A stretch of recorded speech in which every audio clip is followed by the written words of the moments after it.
Hello YouTube family, week ஃபுல்லாக அம்பி மோடில் இருக்கிறேன்னா வீக்கெண்ட் ஆனால் போதும் அன்னியன் மோடுக்கு மாறிடுறேன். அது என்னமோ தெரியல, வீக்கெண்ட் ஸ்டார்ட் ஆச்சுன்னா போதும் புதுசாக சமையல் ட்ரை பண்ணணும்னு கையறிக்க ஆரம்பிச்சிடுது.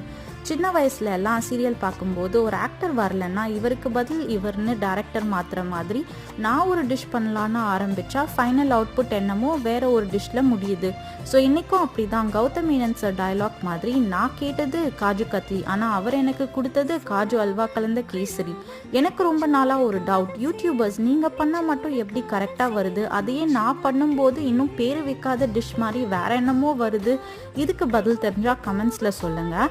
தயவு செஞ்சு உனக்கு சமைக்க தெரியலன்னு மட்டும் சொல்லிடாதீங்க, ஏன்னா அது எனக்கே தெரியும். இந்த ஸ்வீட் பார்க்க ரொம்ப ஈஸியாக இருந்தது. 3 இன்க்ரீடியன்ட் தான், முந்திரி, சர்க்கரை, ஏலக்காய் பொடி. எனக்கு தான் இது செஞ்சு ஒழுங்காக வரல, ஆனால் நீங்கள் செஞ்சு ஒழுங்காக வந்திருந்தா நான் என்ன மிஸ் பண்ணேன்னு கமெண்ட்ஸில் சொல்லுங்கள்.